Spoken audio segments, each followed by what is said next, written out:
Hello everyone. మంత్రి నారా లోకేష్ గారు global లుక్ని ఏపీలో చూడబోతున్నారు అన్నట్లు కూడా ఇప్పుడు ఆస్ట్రేలియా అనౌన్స్ చేశారు లోకేష్ గారు. ఇదే అంశం మీద విశ్లేషణ తీసుకున్నాం. ప్రస్తుతం మనతో జర్నలిస్ట్ శేషరావు గారు ఉన్నారు. ఇంటర్వ్యూలోకి వెళ్ళిపోదాం. Hello sir. Hello. Yes sir, ఇప్పుడు గ్లోబల్ లుక్గా ఏపీని ఎప్పటి వరకు మనం చూడొచ్చు సార్? ఇది లోకేష్ గారు చెప్పిన మాట. ఆస్ట్రేలియాలో మెల్బోర్న్లో జరిగినటువంటి ఆస్ట్రేలియా భారత్ బిజినెస్ కాన్ఫరెన్స్లో ఈ విషయాన్ని చెప్పారు. ఆంధ్రప్రదేశ్ని రాబోయేటువంటి రోజుల్లో గ్లోబల్ పవర్గా తయారు చేయడానికి విజన్ ఉంది. ఆ విజన్ని చంద్రబాబు నాయుడు గారి ఆధ్వర్యంలో మేము ఇంప్లిమెంట్ చేయబోతున్నాము అని చెప్పి అనౌన్స్ చేశారు. ఎలా మార్చబోతున్నారంటే ప్రధానంగా ఆయన చెప్పింది ఏంటంటే ప్రస్తుతం సుమారుగా $182 బిలియన్ విలువైనటువంటి ఎకానమీ ఉంది ఆంధ్రప్రదేశ్కి. దాన్ని $2.4 ట్రిలియన్ మార్చడానికి ప్రయత్నం చేస్తున్నాము. ఈ టార్గెట్ 2047కి పెట్టుకున్నాము. ఓకే. దాంట్లో భాగంగా అనేకమైనటువంటి సంస్కరణలు తీసుకొచ్చాము. ఈజ్ ఆఫ్ డూయింగ్ బిజినెస్ని కాస్త స్పీడ్ ఆఫ్ డూయింగ్ బిజినెస్గా చేసేసాము. ఆ కారణం చేత గూగుల్ ఏఐ డేటా సెంటర్ విశాఖపట్నానికి వచ్చింది. ఆ సందర్భంగా కేంద్ర ప్రభుత్వంతో నెగోషియేషన్స్ చేసి ఏ విధంగా 12 నెలల పాటు కష్టపడి దాన్ని తీసుకురాగలిగాము అనేటువంటి విషయాన్ని ఆ కాన్ఫరెన్స్లో చెప్పడం జరిగింది. దాదాపు 9 సంస్కరణలు మార్చాలి, 9 చట్టాలు మార్చాలి అనేటువంటి డిమాండ్ చేసినప్పుడు గూగుల్ ఏఐ సెంటరు 8 మార్చగలిగాము. విదేశాంగ శాఖ మంత్రితో కానీ లేదా ఆర్థిక శాఖ మంత్రితో కానీ హోంశాఖ మంత్రితో కానీ ఇలా మాట్లాడి నెగోషియేషన్ చేసి కేంద్ర ప్రభుత్వంతో మాట్లాడి 8 సవరణలు చేసాము చట్టంలో. దాంతో 12 నెలల్లోనే మాకు గూగుల్ని తీసుకొచ్చేటటువంటి వెసులుబాటు కలిగింది. గూగుల్ ఏఐ సెంటర్ వైజాగ్లో రాబోతుంది. ఆల్రెడీ ఒప్పందం కుదిరింది. కాబట్టి మీరు కూడా వచ్చి మీరు పెట్టుబడులు పెట్టండి అని చెప్తూ మొత్తం 15 రంగాల్లో పెట్టుబడులు పెట్టడానికి అవకాశాలు ఉండి దీనికి సంబంధించి క్లస్టర్స్ని ఏర్పాటు చేసాం. క్లస్టర్ వారీగా ఈ 15 రంగాలను డెవలప్మెంట్ చేయడానికి ఒక విజన్ను తయారు చేసాము అని చెప్తూ దీనికి 24 పాలసీలు మేము తీసుకొచ్చాము ఆంధ్రప్రదేశ్లో. 24 పాలసీల్లో 15 రంగాల్లో పెట్టుబడి పెట్టి క్లస్టర్ వారీగా డెవలప్ చేయాలని చెప్పి అనుకున్నాం. వాటిలో గ్రీన్ ఎనర్జీ ఒకటి, ఓకే, కంప్రెస్డ్ బయోగ్యాస్ ఒకటి, స్పేస్ టెక్నాలజీ ఒకటి, డ్రోన్ టెక్నాలజీ ఒకటి, అలాగే ఏఐ డేటా ఏఐ సెంటర్గా మలచాలి అనేది ఉంటుంది ఒకటి, అలాగే క్వాంటమ్ కంప్యూటర్స్ ఒకటి, ఫుడ్ ప్రాసెసింగ్ ఒకటి, వ్యవసాయ ఆధారితటువంటి పరిశ్రమలు పెట్టడం అనేది ఇంకొకటి. ఇలా దాదాపుగా 15 రంగాల ఎలక్ట్రానిక్స్, విద్య, ఇలా 15 రంగాల్లో డెవలప్ చేయడానికి మేము అక్కడ ప్లాన్స్ తయారు చేసాము. దానికి అనుగుణంగా మీరు పెట్టుబడులు పెట్టడానికి మీరు రండి అని చెప్తూ ఓడరేవులు ఉన్నాయి అక్కడ. ప్రతి 50 కిలోమీటర్లకి ఒక ఓడరేవుని నిర్మించబోతున్నాము. ప్రస్తుతం ఆంధ్రప్రదేశ్లో సీ కోస్ట్ దాదాపు 1058 కిలోమీటర్లు సీ కోస్ట్ ఉంది.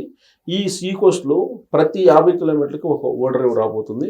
మచిలీపట్నం ఉంది ఇప్పుడు ప్రజెంట్, దుగరాజపట్నం రాబోతుంది, అలాగే రామాయపట్నం రాబోతుంది.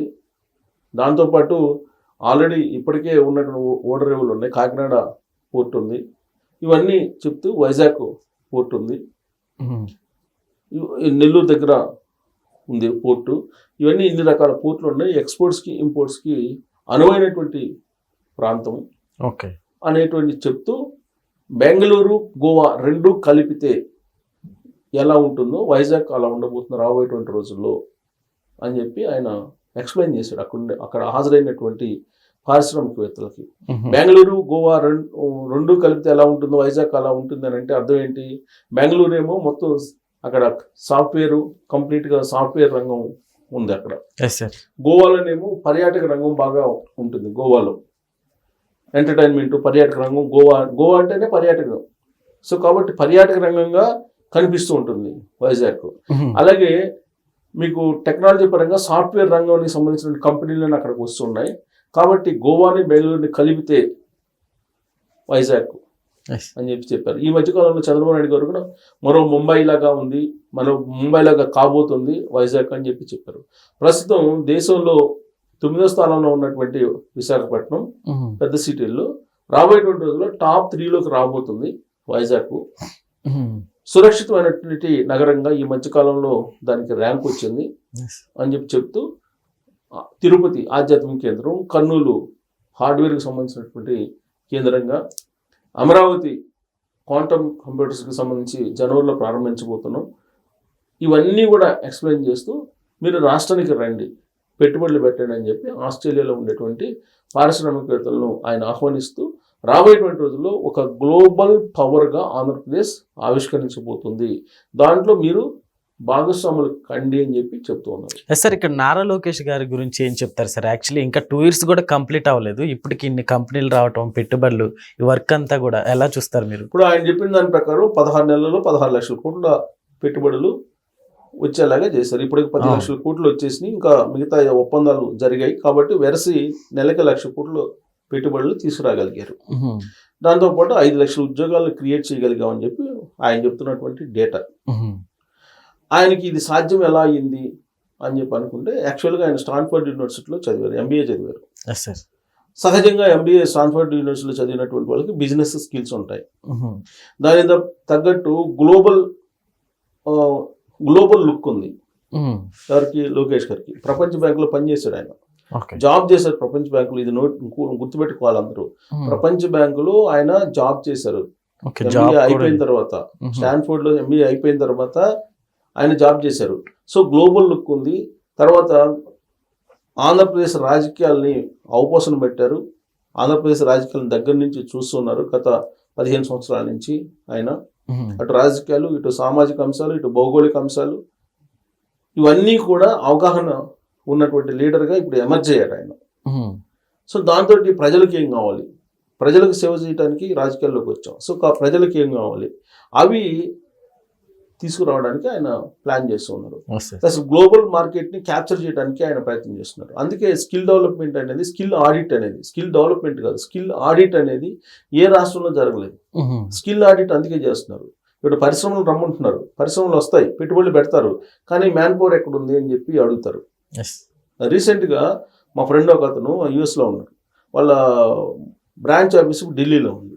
మరి మీరు ఎందుకు వైజాగ్ రావట్లేదు అని అడిగితే అతను చెప్పిన మాట ఏంటంటే, వైజాగ్ వస్తాం, పెట్టుబడులు పెడతాం, అది పెద్ద ఇష్యూ కాదు, ల్యాండ్ కూడా ఇస్తారు, ఆ ల్యాండ్ని పెట్టుకొని మేము బిల్డింగ్ కట్టుకుంటాం, వచ్చేస్తాం. కానీ అక్కడ మ్యాన్ పవర్ ఎక్కడ ఉంది?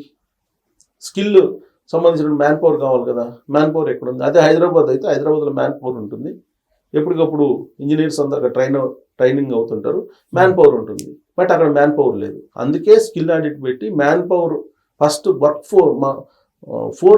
వాళ్ళకి కావాల్సింది ఏంది? మ్యాన్ పవర్ కావాలి. సో మ్యాన్ పవర్ని క్రియేట్ చేయడానికి లోకేష్ గారు ఆ ప్రయత్నాలు చేస్తున్నారు. ఇంకొక వైపు పెట్టుబడులు తీసుకొస్తున్నారు. అందుకే రాబోయేటువంటి రోజుల్లో గ్లోబల్ పవర్గా రాబోతుందని చెప్పి ఆయన చెప్పడానికి కారణం అదే. ఓవరాల్గా ఏంటంటే సమగ్రమైన అభివృద్ధి కోసం ఆయన ప్రయత్నం చేస్తున్నారు. గ్లోబల్ పవర్గా $2.4 ట్రిలియన్ ఎకానమీ ఉండేలాగా ఆంధ్రప్రదేశ్ అవతరించబోతుంది 2047 అనేది ఆయన చెప్పడం జరిగింది. నవంబర్ 14-15 తారీఖులో సబ్మిట్ జరుగుతుంది వైజాగ్లో. ఆ సబ్మిట్కి మీరు వచ్చి పెట్టుబడులు పెట్టండి అని చెప్పి ఆయన ఆహ్వానించారు. సో రేపు దాని ఫలితం మనం వైజాగ్లో చూడొచ్చు. Okay sir, thank you.